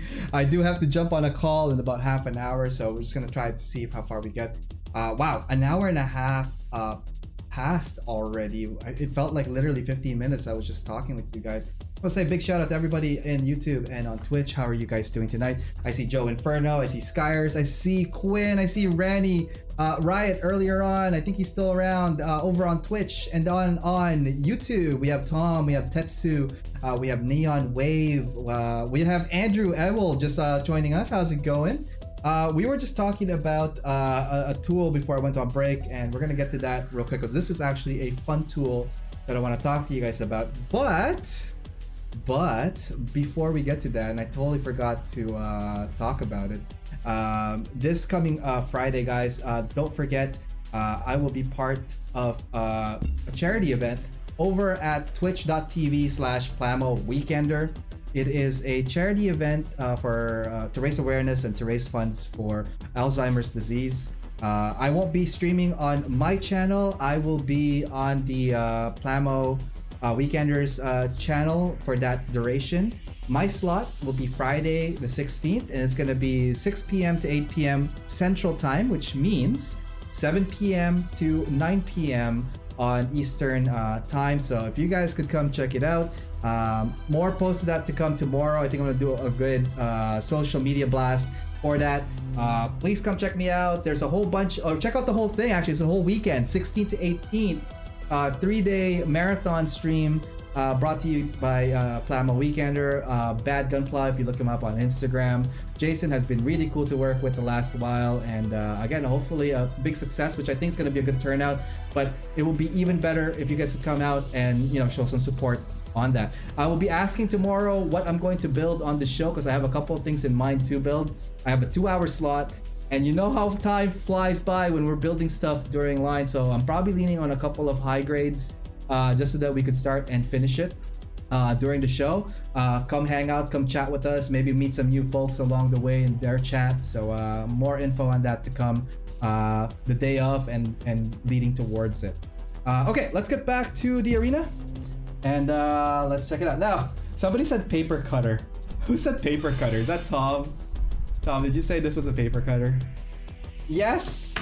It totally is, because this thing could cut paper. That's amazing. Let me just put it in here, and let's see if we could like tilt it that way.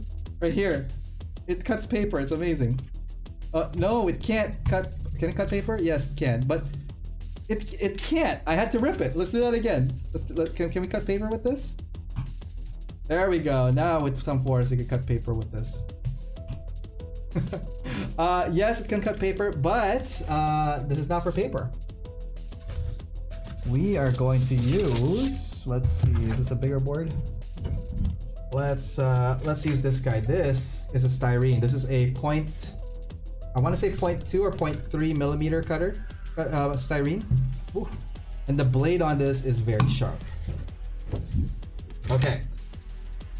Like paper cutters, this thing cuts styrene pretty well.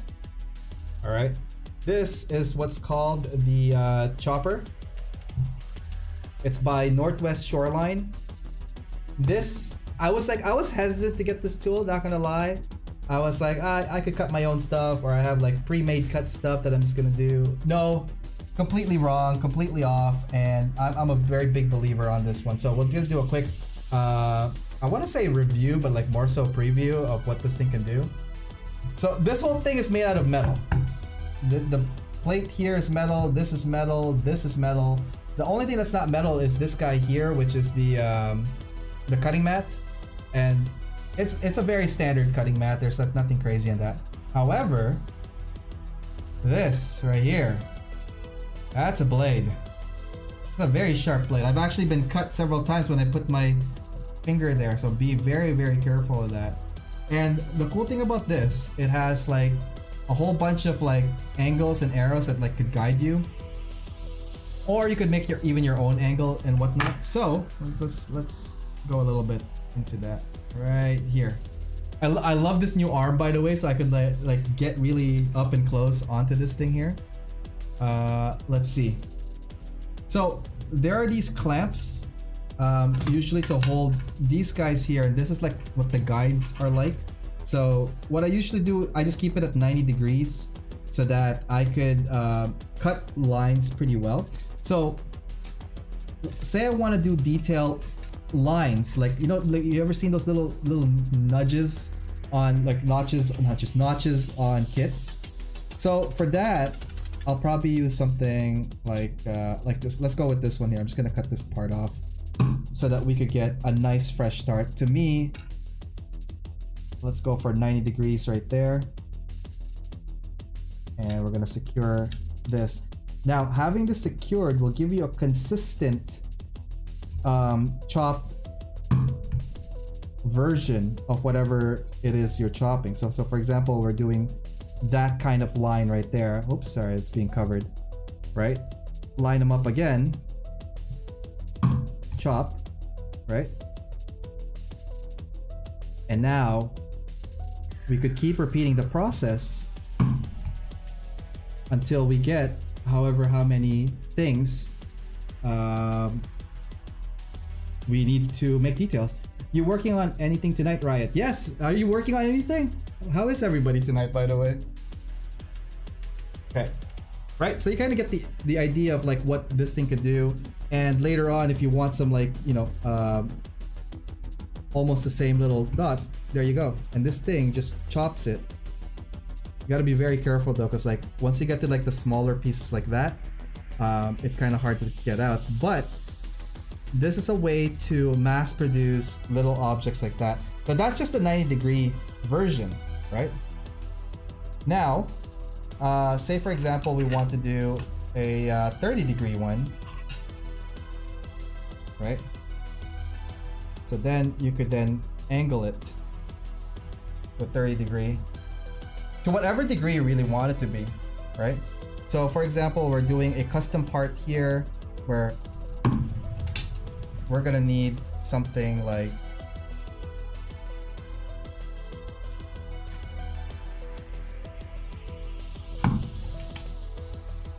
that chop. Then you'll be able to get a nice guide to like however many you want it chopped.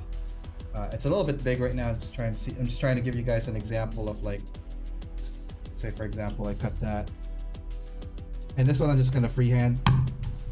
So you can get some really good precise shape if you know how to move around your angles and whatnot. This just expedites having to use a ruler, having to use a guideline and all that stuff. So if you do have something, okay, so for example, did I put my pencil away? Oh no, that won't work because that's plastic. I'm working on my MG Dual Gundam right now. Oh, dude, spoiler! I'm gonna be building that in an episode in the future. I just don't know when yet. But like, dude, how are you liking the MG Dual Gundam so far? Let's see here. God, I want this tool. Yeah, it is actually pretty cool. So I'm just gonna raise this up a little bit, and I want to try, say, let's just draw something like this.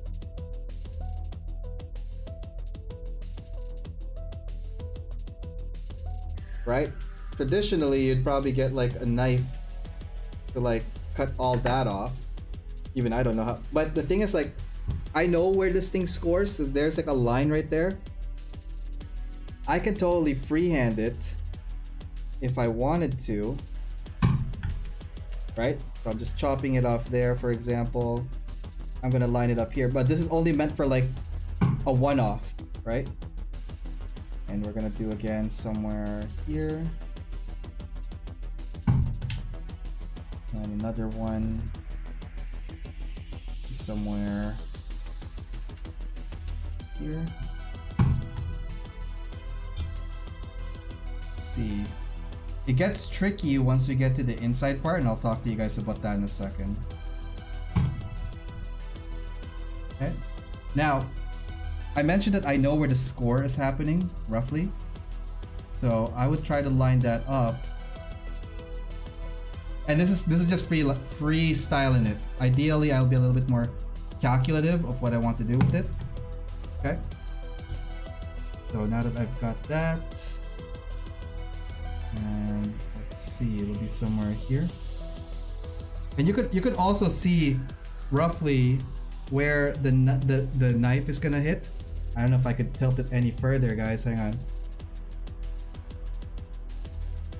Can we get that? Can we get that captured? Hang on. Sorry, guys.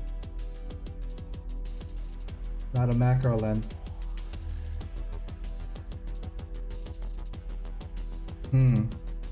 Maybe that's not the best angle.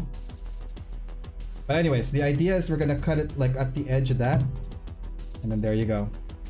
So, hang on 1 second, guys. So I totally missed that last part, but you kind of get the idea that you could create all these pieces on a styrene material, very sturdy, very thick, fairly quickly by using the chopper and its angle, right? So this one is good for expediting details. If you're doing multiple details, especially with like these rods and lines and stuff, this one here is very, very useful tool, and you could also use the angles and whatnot for it. So yeah, check it out. I don't know where in Toronto you could get this, but I ordered it directly from the source. So this is also not a sponsored equipment. I don't think USA Gundam Store carries it, but if they do, awesome. This is where you could get them. Look up Northwest Shortline. Look for the chopper too. This one is a really good tool to have, at least in your collection if you're planning on expanding and going into detailing and all that stuff. Okay, what else can we talk about tonight? I know I wanted to build stuff tonight, but you know what? I think introduction to tools is just as important as building model kits. So hopefully you guys are learning stuff tonight. Let me know what's up. Let me know if you want me to do more of these type of shows as well. And we'll see what we could do. Maybe like really focus on one tool and kind of just craft something with it. Okay, one last thing I wanna talk about tonight. I know we've gone through guides. I think I was talking about like this guy here. I'm gonna open this up just to show you guys what this is. I know, right?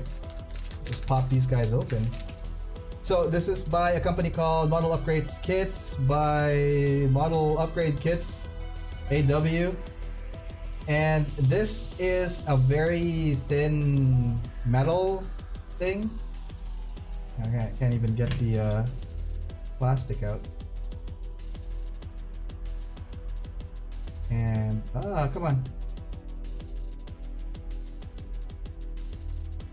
Nope. But essentially, the use of this thing here is like a guide to mark stuff up. Okay, so we're gonna take that out, and there's that fresh plastic place. Let's talk dioramas. Oh, that would be cool. I do have some materials for dioramas. Maybe we could do a little quick circular diorama on the spot. We could probably do that next week. Or next Wednesday, or whenever we're gonna do it again. So these guys here, I believe... Oh, there's another plastic on the side. I'm supposed to pop them out. And these are pretty much like guides. So I don't know if we could take them out. I don't want to break it. Let's see. Supposed to cut these? Maybe we're supposed to cut these. 1 second. I need a chopping board. Good thing we have the chopper. It's gonna...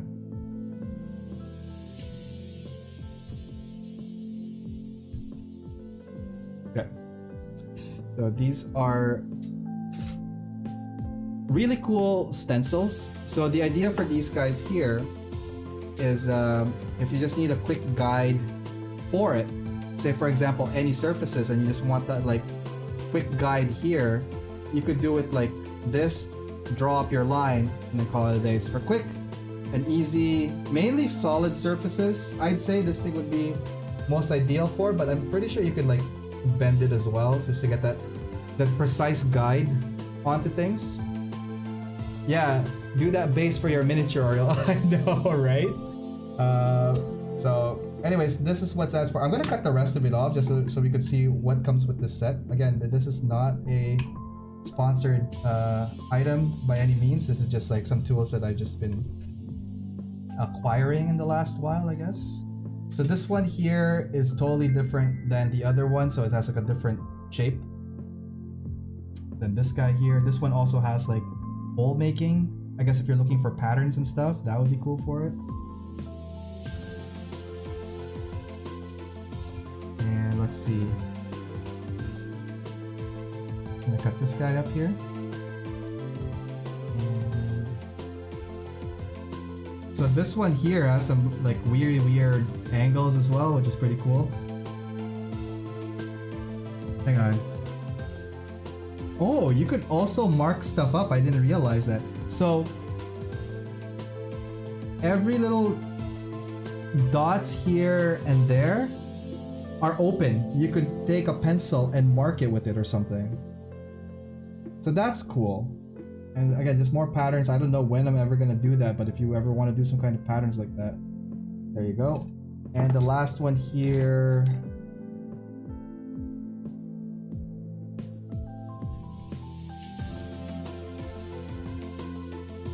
So this is the AW135.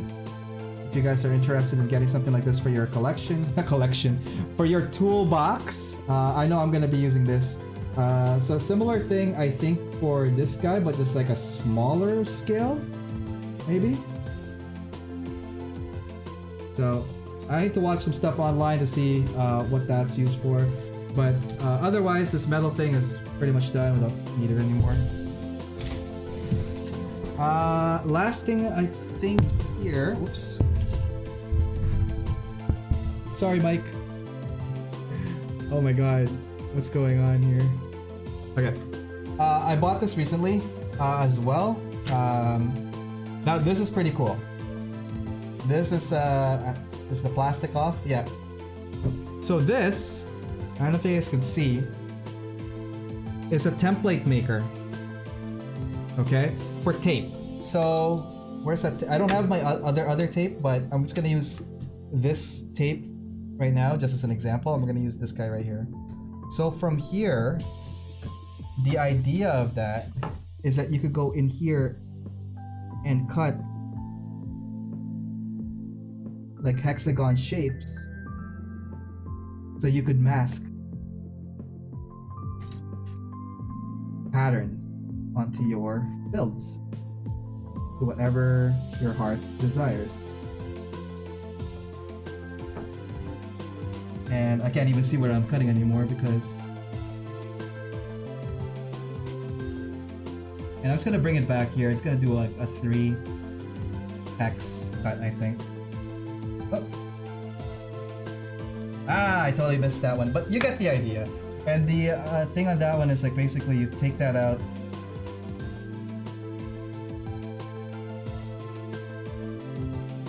Oh, the tape on this is not meant for it, but you kind of get the idea of like how to mask hexagon shapes, for example. Right? This is a really, really good tool for it.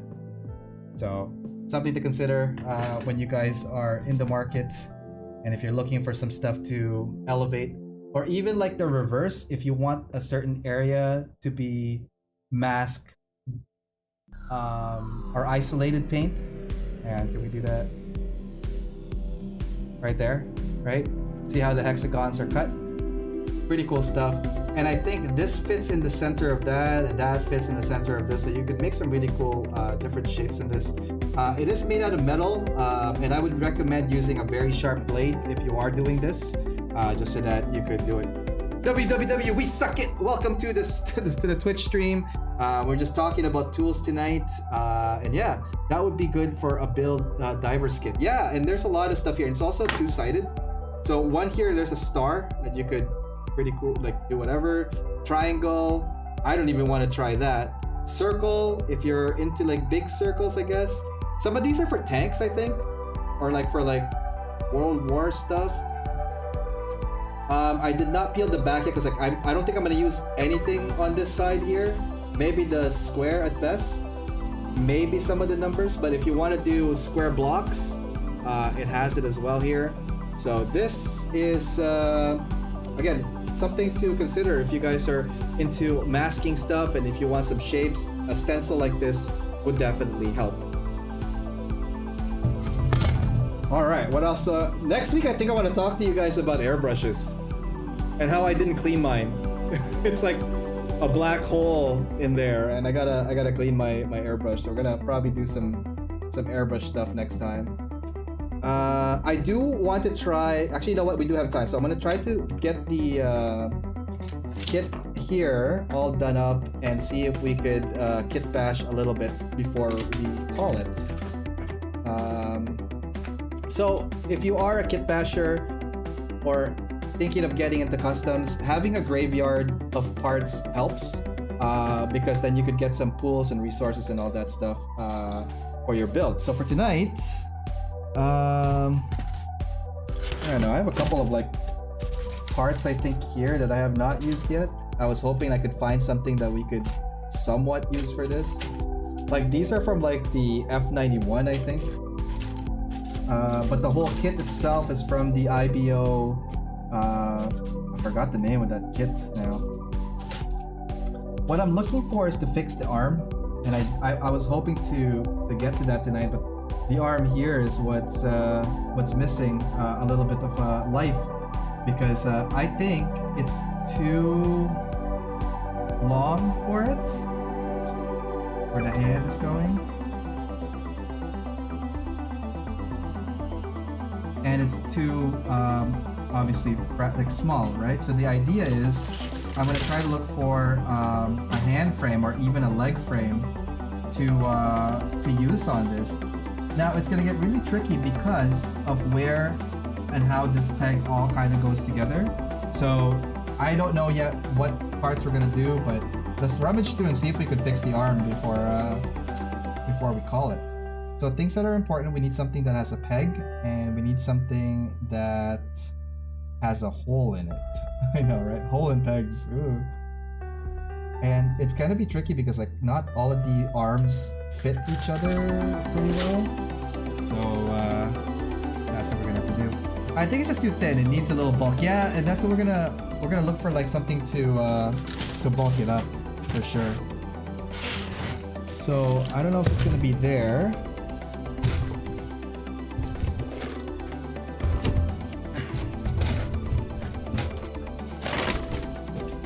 Alright, like this is the Barbados arms. I think we can find some stuff here.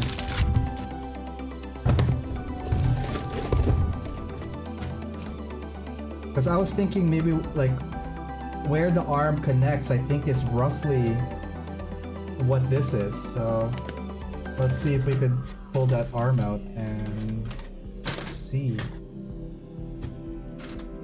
Okay, so there's the arm. Oh man, it'd be nice to have the feet as well. Did I even do the feet on this yet? No, I haven't. Oh, we're gonna build the feet for this tonight. I think that's what's gonna happen. So, in contrast, like this is the Lupus Rex at high grade scale, and this is the arm that I kind of jerry-rigged together. And you can see there's a little bit of a big size difference into that. I mean, it's almost the same. Like I almost want to try. Okay, let's try this. Let's put the Barbie's hands onto this and see what it looks like. Can I even do that? It's not bad. It's definitely defined more. That's for sure. Sorry, give me 1 second, guys. What do you guys think? Keep the Barbie hands or keep the bigger hands? I kinda am leaning on the bigger hands because it looks more terrifying in a way. Alright, anyways, that's not what we're looking for. What we're looking for is how does this thing connect to that? And so there's a peg here. I want to see if... Ah, no, it's not. I was hoping that the inside part of this...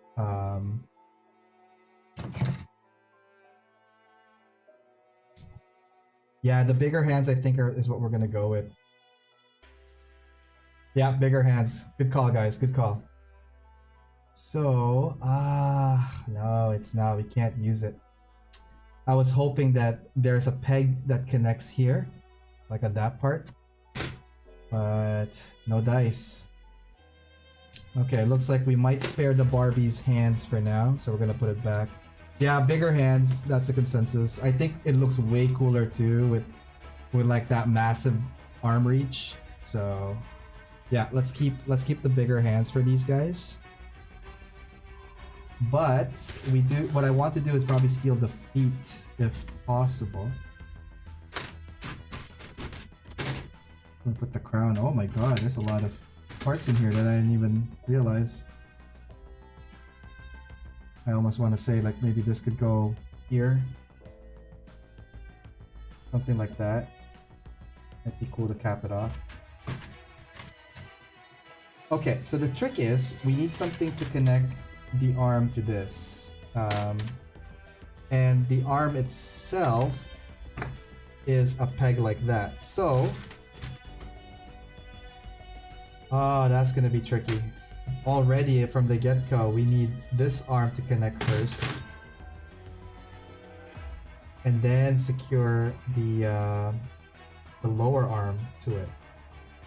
So that's a challenge that I've been facing in regards to this build. Just because I think the arm for this is like in a different connection rather than our standard like UC or like our modern high grade hits. So, sorry, let me push that back. Okay, so this is what the arm looks like. And without this connector, it's just a straight arm. Another thing that might have been just cool is like if we just leave it like that, but it'll be in a fixed 90 degree, right? Ideally, I think the scale of that is pretty good, right? Like, but it lacks that extra articulation. So we're gonna still rummage through and maybe find a different kit. But another thing that I want to do maybe is steal the feet of the Barbados, because this one is very like bulky as well in regards to that. So let's see if we could get the Barbados feet up and see if it matches. So yes, like technically this is a fresh kit. And where's the instruction manual? I just want to see how the feet we're gonna work on this. Because if it can fit, ideally I'd like to take that out. I think it can fit. I think it can fit. Let's build the feet. If anything, I would love to get the feet attached to this. I think that would be really cool for it. Okay. Maybe an armor piece that can slot into the narrow. That could also work. Let's see if there's an armor piece for that.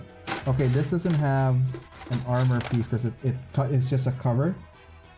It just covers the arm. But yeah, you're right. That might be cool to do. Okay. I'll keep an eye out for that. But for now, let's see if the feet fits. Because I think the feet on this would be really cool with this guy.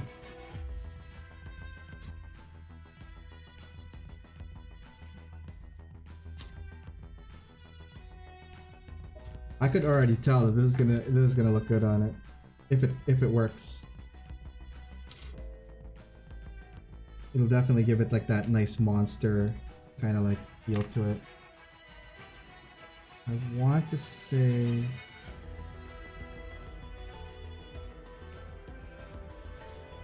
Yeah, this is me not looking at instructions because YOLO. Yes, I should look at instructions. Should. Doesn't mean I will. Okay. What we need is this guy here.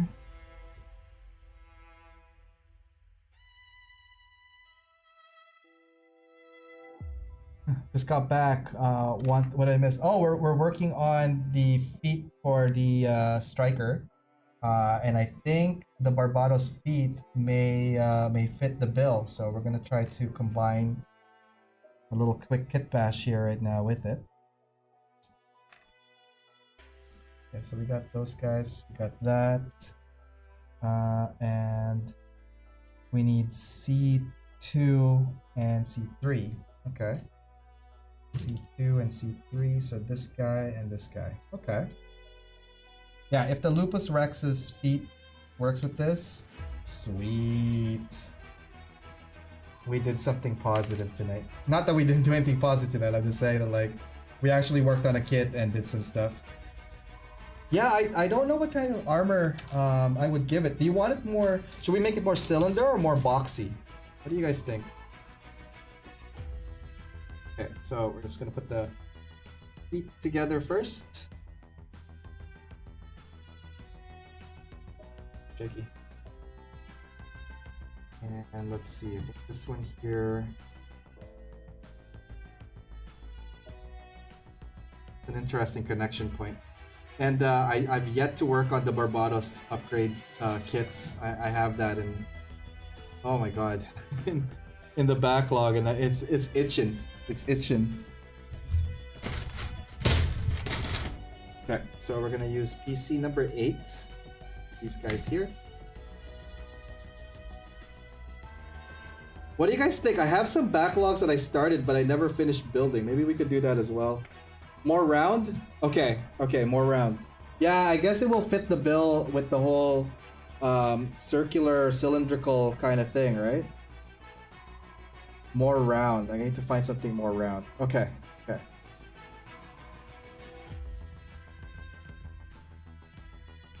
Alright, so... Oh wait, did I miss something there? Yeah, totally missed it. I was like, I thought I did both feet already, but nope. So... Backtracker, where did you go? Our famous backtracker. This guy here has saved our butts so many times. Thank you, USA Gundam Store, for that. Okay, so this guy here, Barbie legs.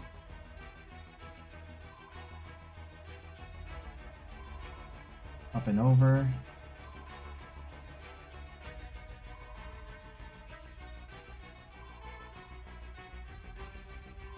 And I totally did it the wrong way. Fantastic, Ariel. Fantastic. Backtracker, do your thing. Looks like that didn't fit the bill quite right.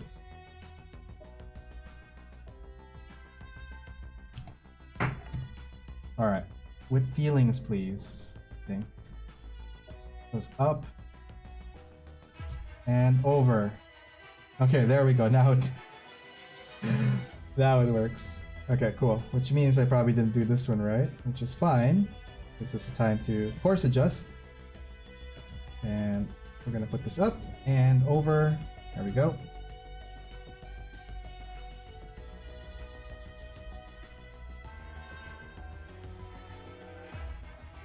It's back. Thank you, USA Gundam Store. You're a lifesaver. They are fantastic store, guys. If you have not had a chance, and if you guys are in the States looking for some stuff, or actually international as well, check out usagundamstore.com and save with my discount code AOMecha10. I need to place an order soon. Gonna have the need to get and build stuff. Because I don't have like already a lot to build. Oh boy, so C11 and 12, we're gonna get these guys out. I built the Rex twice now in full mechanics. This is my first time somewhat building the Rex in high grade. And you know what? It's fun. I'm not gonna lie, it's actually a fun kit. I could feel it.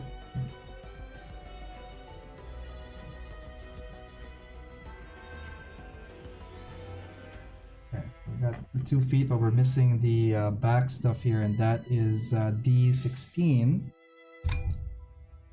Alright, which one is D? 16.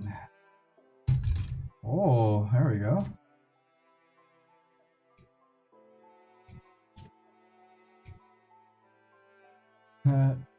The urge to buy Gunpla is too powerful. Oh, trust me, I sometimes don't have control of my spending, which is so bad. But that is what Backlog Builder is for. For me, if I don't mind if you guys, however you guys spend your money, it's up to you, really. It's what you do with what the stuff you buy, I think matters. If you are gonna get something, make sure you build it. Have fun with it, you know, like don't let it free them from their boxes. I haven't said this like in a while, but free them from their boxes, man. Ariel, tell us about that build you did with the smoke machine in your IG. The diorama looks very amazing, by the way. The smoke machine. Oh, that's the custom Leos that I did with friends of mine for a local competition. So it was a team build, and that was like, oh my god, years ago. Thanks for reminding me about it. Okay, so we have some issues with the fit because the diameter of this is different, but only slightly. So yeah, like the diameter of the circle is. The problem is I buy faster than I could build. Yep, and that's what this show is for. Build with us. Ooh, ooh.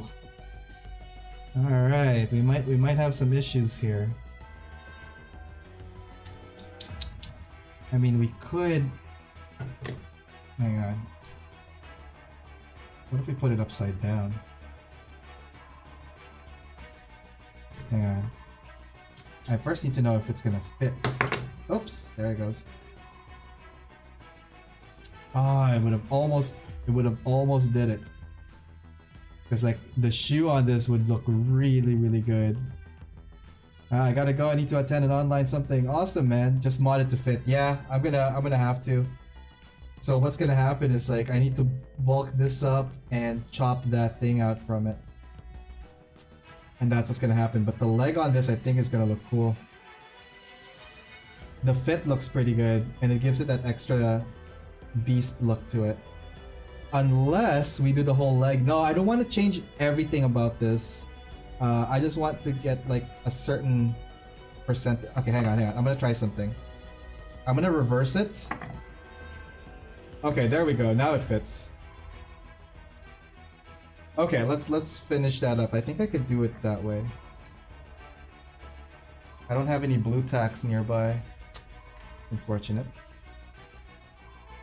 So if I reverse the leg, which is not the end of the world, I don't think anybody's gonna notice anyways. And put it in here and in here.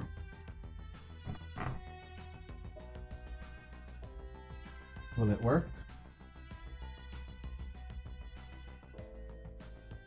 If I mod the legs, I think it will. It just won't stand properly.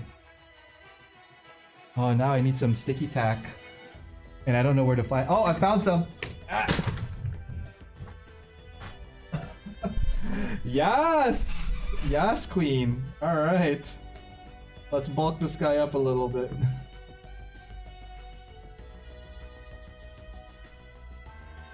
Is this enough? I don't know. Add more. Come on, fit. More or less. At least just for a bit.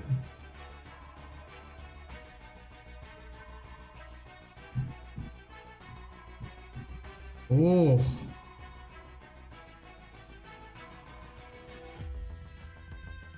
Red Shoe Diaries. Eat your heart out. Okay, where's that arm? Whoa. What do you guys think? I am feeling this. I mean, the leg looks okay-ish.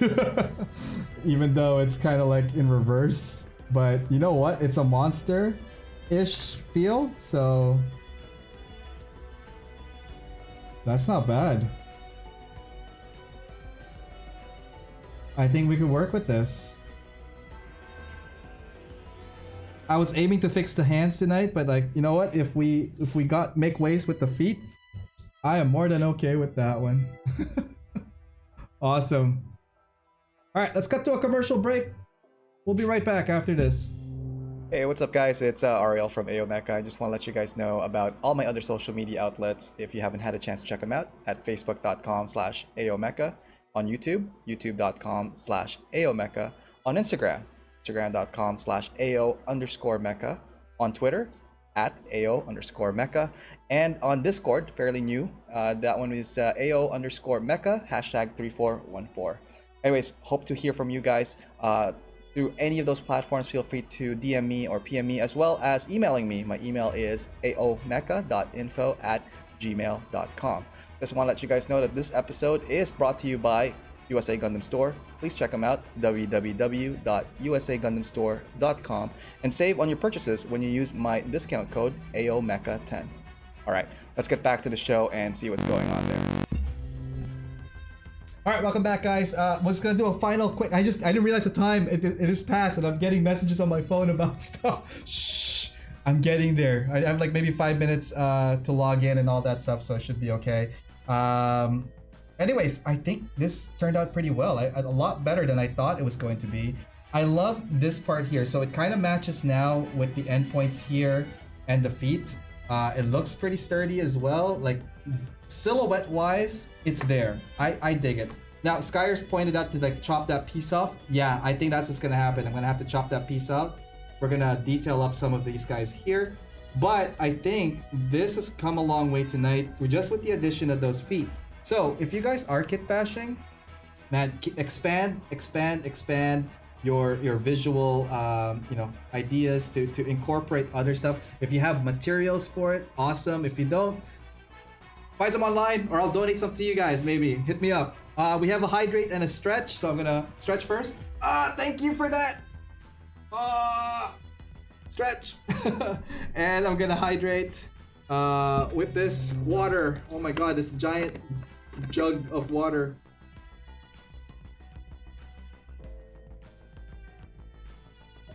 Oh yeah, we barely got halfway to this one, but like when we were doing the PG build, it definitely went halfway on that one. Woo-wee! All right, yeah, well that's pretty much it for Wednesday. But before I go, I just want to do another quick more announcement, guys. Don't forget Friday. I'll be streaming a charity event over at twitch.tv/Pamo Weekender. So give them a follow, give them a shout, but definitely tune in on April 16th, 7 p.m. Eastern to 9 p.m. Eastern, 6 p.m. Central to 8 p.m. Central. That's my time slot. I'm going to be building a kit. I'm going to ask you guys what I'm going to be building for that show tomorrow on my socials. I think Instagram, if you guys follow me there, check me out, and I'll do a story or something for that, create a poll in the next 24 hours to help promote what I'm going to build. And yeah, hopefully I'll catch you guys there. It was a fun build tonight, definitely, for sure. And I really enjoyed that we got that far from it. So, where am I? Let's go over here. All right, so that is it for the show. And I'm like, oh my god, it's like so messy here with all these boxes and piles and stuff. And I'm just like using this second table here as a thing now. So yeah, we're gonna continue that build throughout the week. But next Saturday coming up, I think I already mentioned who our guest is for the spotlight. So spotlight is gonna happen 9 p.m. Saturday night here on AO Mecha Live, and it's going to be Mike Silbor. Surprise!